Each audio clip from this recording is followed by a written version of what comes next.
ঘাটাইলে ভ্রাম্যমাণ আদালত পরিচালনা করে 15টি মামলা দেয়া সহ ৬৯,৭০০ টাকা জরিমানা আদায়। টাঙ্গাইলে ঘাটাইল থেকে মীর আলেয়া পারভিনের তথ্য ভিডিও চিত্রে বিস্তারিত। টাঙ্গাইলে ঘাটাইলে রবিবার ৩০ মার্চ পবিত্র ঈদ উল ফিতর উপলক্ষে বিভিন্ন মার্কেট ফুটপাতে অভিযান চালনা করে 15টি মামলা দেয়া সহ নগদ ৬৯,৭০০ টাকা জরিমানা আদায় করেন নির্বাহী ম্যাজিস্ট্রেট ও ঘাটাইল উপজেলা নির্বাহী অফিসার মোহাম্মদ আবু সাইদ।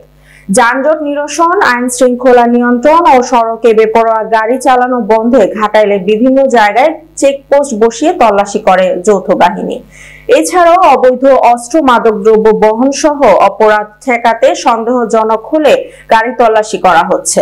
যৌথ অভিযানে সেনাবাহিনীর পাশাপাশি সক্রিয় ভূমিকায় ছিলেন পুলিশ সদস্যরা।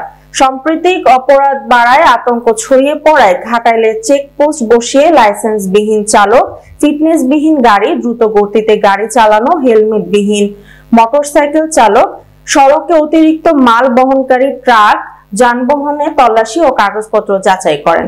নিরাপত্তা নিশ্চিতে যৌথ বাহিনীর এই উদ্যোগকে ইতিবাচকভাবে দেখছেন সাধারণ মানুষ। জানেন যে উপজেলা প্রশাসনের পক্ষ থেকে পবিত্র ঈদ উল ফিতর উপলক্ষে বাজার মনিটরিং কার্যক্রম অব্যাহত রয়েছে। এদের ধারাবাহিকতা আজকে এই পুরো ঘাটাইলের বিভিন্ন এলাকায় আমরা মোবাইল কোর্ট পরিচালনা করে থাকি।